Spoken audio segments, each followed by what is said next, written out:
dalam pelaksanaan budidaya ini dengan penerapan semi organik ini ternyata yang pertama itu biaya yang dikeluarkan oleh petani untuk melakukan budidaya ini akan tertekan karena pupuk organik ini sangat banyak mengurangi penggunaan pupuk-pupuk kimia yang diberikan kepada tanaman tembakau itu. Juga untuk pestisida nabati dan agen hayati ini yang semula dia itu menggunakan pestisida kimia dan juga fungisida dan sebagainya itu dia bisa menggunakan agen hayati dan pestisida nabati yang dibuat sendiri. Dan yang ketiga itu produk yang dihasilkan oleh para petani tembakau yang ada di Bondowoso ini mempunyai nilai kualitas produk itu lebih berkualitas dan juga produktivitasnya itu ternyata malah lebih bagus dibandingkan dengan yang menggunakan kimia.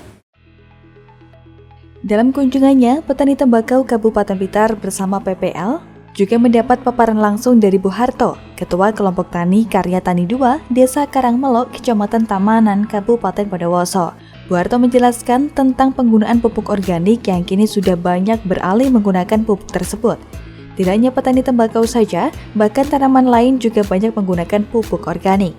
Bu Harto mengatakan, budidaya tembakau di desanya maju pesat setelah penerapan pertanian organik. Ada 2 material alam yang digunakan untuk pupuk organik di kelompoknya, yakni pupuk kandang dan kencing sapi. Menurutnya, organik itu kembali ke alam. Selain efisiensi, juga mempercepat pertumbuhan. Terbukti setelah menggunakan pupuk organik, produksi tembakau naik hingga 40%. Jadi, yang dilakukan petani sekarang baik di tembakau, ya di padi, semuanya lah, di semua tanaman itu merawat tanamannya. Lupa bahwa tanaman itu kan punya rumah, banyak lahan kan gitu. Lahannya tak pernah diabaikan, berarti rumahnya belum dirawat. Artinya apa? Artinya karbon organik yang ada di lahan itu masih kurang. Jadi fungsi daripada pupuk organik itu adalah memperbaiki tekstur dan sifat fisik tanah. Ketika rumahnya itu sudah bagus, maka tanamannya sehat, bukan subur, Pak ya. Subur itu belum tentu sehat. Orang kalau pakai pupuk kandang tanpa difermentasi itu namanya bukan pupuk kandang, bukan pupuk organik, Pak, tapi bahan organik gitu. Apa yang dikatakan pupuk organik? Kan begitu. Pupuk organik itu harus melalui 3 proses baru dikatakan pupuk organik. Pertama yaitu bahannya betul-betul organik. Yang kedua diproses secara organik. Bagaimana? Diperah dulu, Pak. Yang ketiga harus ada mikroorganisme di dalamnya.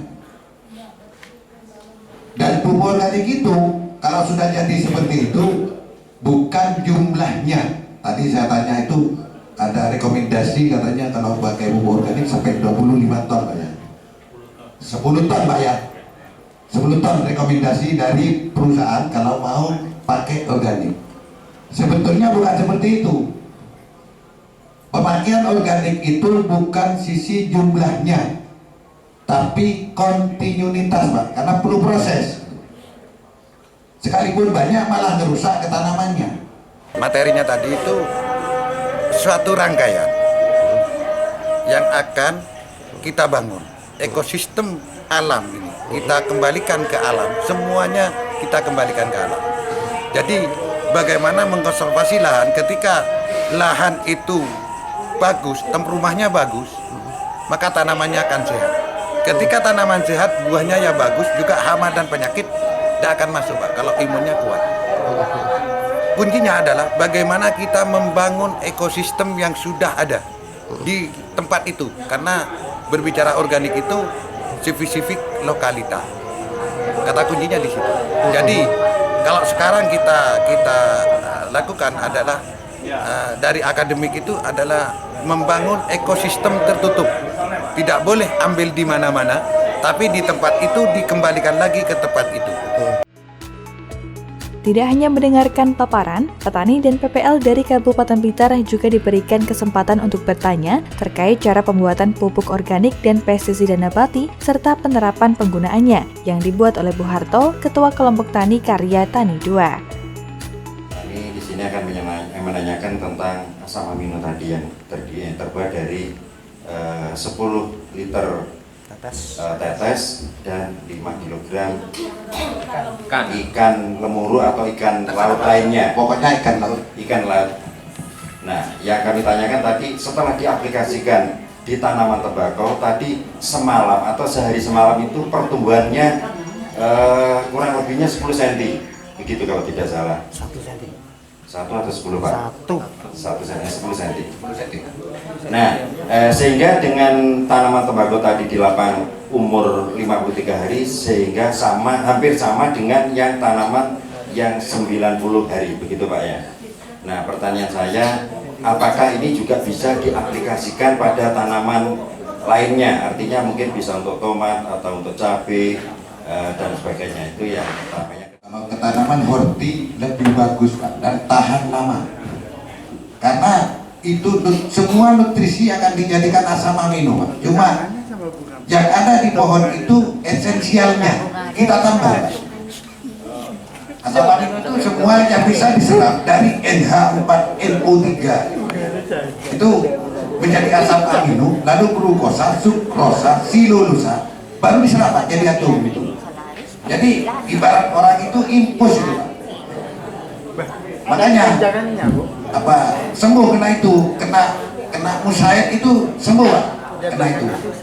Karena kena musaid itu kurang nutrisi, akhirnya lemah, kena itu sudah. Itu ketrip kalau tanaman horti Pak sembuh Pak, karena sehat gitu.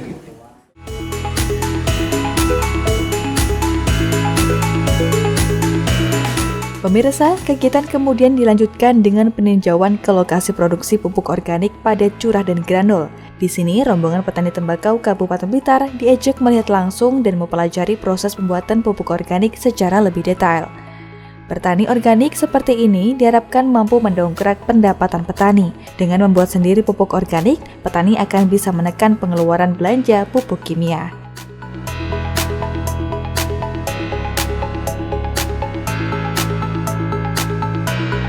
Petani di sini ternyata memang betul-betul memanfaatkan bahan organik itu diproses menjadi pupuk organik.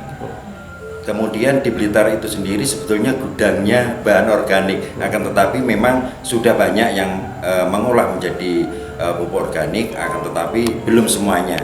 Jadi kalau di sini dengan keterbatasan pupuk bahan organik tapi sudah diproses menjadi pupuk organik sehingga diaplikasi kepada tanamannya menjadi luar biasa. Seperti yang kita lihat, ada yang pertumbuhannya semalam itu bisa 5-10 cm. Harapan kami dengan kita melakukan suatu pembelajaran studi banding ke Bondowoso ini nanti akan kita bawa hasilnya itu sama-sama pelaku usaha petani ini nanti diterapkan di Kabupaten Blitar, di mana masyarakat yang ada di Kabupaten Blitar itu sebagian besar pembudidaya tembakau ini masih menggunakan pupuk kimia dan juga pestisida kimia.